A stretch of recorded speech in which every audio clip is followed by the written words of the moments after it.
Products की manufacturing में भारत की गिनती दुनिया के टॉप कंट्रीज में होने लगी है। మిత్రులారా, ఆంధ్రప్రదేశ్లో నేడు శ్రీ సిటీ రూపంలో తయారీ రంగం యొక్క ఉపయోగం ప్రజలకు అందుతుంది.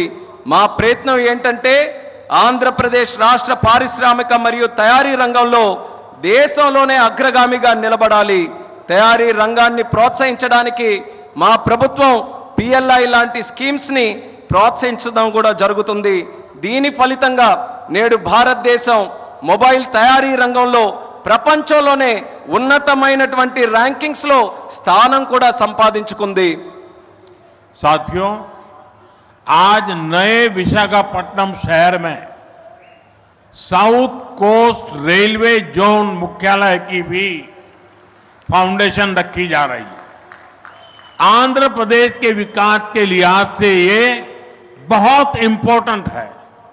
लंबे समय से एक अलग रेलवे जोन की मांग हो रही थी। आज ये स्वप्न साकार हो रहा है। మిత్రులారా, నేడు విశాఖపట్నం నగరంలో సౌత్ కోస్ట్ రైల్వే జోన్ ప్రధాన కార్యాలయానికి పునాది కూడా వేస్తున్నాం. ఆంధ్రప్రదేశ్ అభివృద్ధి దృష్ట్యా ఇది చాలా ముఖ్యమైనటువంటి కార్యక్రమం. ప్రత్యేక రైల్వే జోన్ కావాలన్న డిమాండ్ చాలా కాలంగా ఉంది.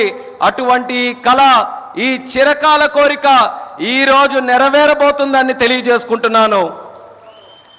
साउथ कोस्ट रेलवे जोन का मुख्यालय बनने के बाद इस पूरे क्षेत्र में कृषि और व्यापार से जुड़ी एक्टिविटीज का विस्तार होगा। इसके अलावा टूरिज्म क्षेत्र और लोकल इकोनॉमी को भी प्रगति के नए अवसर मिलेंगे।